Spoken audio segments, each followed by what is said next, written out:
آپ میری بات ذرا سن لینا. لاہور ڈیفنس، کراچی میں ڈیفنس ہے، لاہور ڈیفنس میں بھی ہے. ہمارے تو آپ نے بیروئوں کو، بلوچوں کو یہ تو جانتا ہے، میرا بھائی جان ہمارے ساتھ رہ چکا ہے. ہم لوگوں کو بولنے کی کوئی تمیز نہیں ہے. آپ لوگ ناراض بھی نہ ہو، محسوس نہ کریں. ہم لوگ تو بس اپنے بکری چرانے والے، اونٹ چرانے والے، ہمارا ذہن بھی اس طرح ہوتا ہے. کراچی ڈیفنس الگ ہے، لاہور ڈیفنس الگ ہے. لاہور ڈیفنس میں تبلیغی جماعت چلی گئی. تبلیغی جماعت چلی گئی تو وہاں پر جا کر کے دروازے کھٹکھٹائے. باہر نکلا کرنل، اس کی آنکھیں سرخ ہو چکی ہے. کرنل صاحب نکلا اور بلوچ نے اس کو فوراً پہچان لیا. چور تھا، ڈاکو بلوچ تھا جو کہ تبلیغی جماعت میں مسلمان.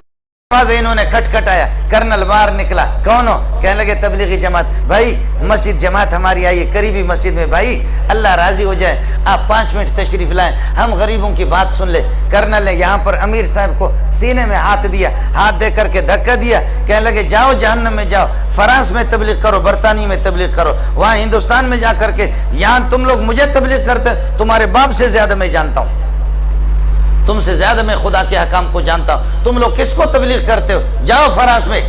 آپ سمجھ رہے؟ ذرا سن لینا، آپ کو مزہ آئے گا. ارے تو نے سارا نظام کر بیٹھ جا اپنی جگہ پر. کرنل صاحب نے یہاں پر سینے میں ہاتھ دے کر کے دھکا دیا امیر صاحب کو. کہنے لگے جاؤ جہنم میں، ادھر جا کر کے فرانس میں تبلیغ. مسلمانوں کو تبلیغ کرتے ہو، ہم تم سے زیادہ جانتے ہیں. آپ میری بات سمجھے؟ ہے بلوچ اٹھا آگے. کہا امیر صاحب ہم کو چھوڑو، امیر صاحب تم ہم کو چھوڑو. کہا اوے کرنل، اللہ اکبر. کہا اوے کرنل. کہا مارچ کے فلان تاریخ کو یاد ہے آپ کو؟ مارچ کے فلان تاریخ کو کراچی سے تو 2-3 گاڑیوں میں اپنے فوجیوں سمیت، تمہاری فیملی بھی تمہارے ساتھ ہی ہے گاڑی میں، فوجی بھی 1-2 گاڑیاں آپ کے ساتھ تھیں. آپ کوئٹہ جا رہے تھے. خزدار سے جب آپ گزرے، فلان پہاڑ پر جب آپ گزرے، آپ کو یاد ہے کہ دائیں بائیں طرف پہاڑوں پر مورچوں پر لوگ بیٹھے ہوئے تھے اور وہاں کوئی نقاب پوش اڑے کوئی نقاب پوش تھا. اڑے تم کو یاد ہے ایسا کوئی نقاب پوش تھا؟ اڑے تم کو یاد ہے کوئی ایسا نقاب پوش تھا؟ اور جب اس نے تم لوگوں کو آواز دی، تمہارے فوجیوں کو کہا، درمیان راستے پر انہوں نے یہ ایک پتھر رکھ کر کے روڈ بلاک کیا تھا، خبردار نہیں گزرنا. فوجیوں کو کہا فوراً ہتھیار ڈالو ورنہ ہمارے بندے بیٹھے ہوئے وہاں پر گولیوں سے تمہیں چھلنی کر دیں گے. تمہیں یاد ہے کہ نہیں ہے؟ تمہارے ساتھ 4-5 فوجی تھے، انہوں نے ہتھیار ڈال دیا اور آ کر اڑے. ہم نے تم سے کہا تم موبائل نکالے گا، تم یہ ہے کہ پیسہ نکالے گا. تم نے تھوڑا سا اڑے گڑبڑ کیا، تمہارے منہ پہ ایک آدمی نے تھپڑ مارا نہیں مارا. کہنے لگے کرنل حیران ہے کہ یہ ظالم کا بچہ ایک چیز بتا رہا. کہنے لگے اڑے تمہارے منہ پہ کوئی تھپڑ مارا نہیں مارا؟ کہتے مارا. کہتے اڑے وہ ہم تھا. آپ سمجھ رہے؟ وہ کہتا کہ کیا ہے بھائی؟ اڑے وہ ہم تھا. اس وقت تو بدماش تھا، تجھ سے بڑا بدماش میں تھا. تیری جرت میں نے دیکھی، تو قسم اٹھا. تیرے آنسو آ رہے تھے نہیں آ رہے تھے؟ اللہ اکبر، اللہ اکبر. اللہ نے کرنل کے دل کو فوراً بدل دیا. میرا خالق ان قلوب بنی آدم بین اصبع الرحمن یقلبها کیف یشاء. ابن آدم کے دل سارے میرے خالق کے دست قدرت میں ہے، اللہ جیسے چاہتا پھیر دیتا ہے. کرنل کے آنسو آگے امیر صاحب کے پاؤں پہ پڑنے لگے. کہنے لگے امیر صاحب خدا الیاس کے قبر پر نور اور رحمتوں کی بارش کر دے. الیاس کیسے؟ اس قسم کے بغیرت اور ایسے جانور بلوچوں کو بھی تم نے مسلمان بنا دیا. خدا الیاس پر رحم کرے. اس قسم کے ذلیل بلوچوں کو، اس قسم کے ڈاکوؤں کو تم نے. اللہ اکبر. کرنل نے کہا میں تم سے معافی مانگتا ہوں. وہ کرنل ٹھیک ہو گیا، لیکن کرنل چلتے چلتے ان کا دوست تو ہو گیا. کہنے لگے تمہاری بات واقعتاً ایسے جانور کو اس ظالم کے بچے نے میری بیوی کے سامنے میرے منہ پہ تھپڑ مارا. اس ظالم کے بچے نے ہمارے جیب بھی خالی کے 5 روپے بھی نہیں چھوڑے. قربان جاؤں الیاس کی قبر پہ، قربان جاؤں کہ ایسے لوگوں کو ہم لوگ فوجی لوگ قابو نہیں کر سکے. شاباش ان کو تبلیغیوں نے ان کو کنٹرول کر لیا.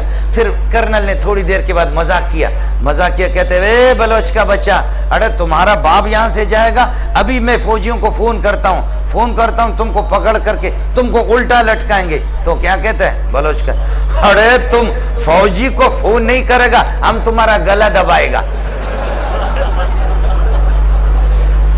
آپ سمجھ رہے نہیں سمجھ رہے؟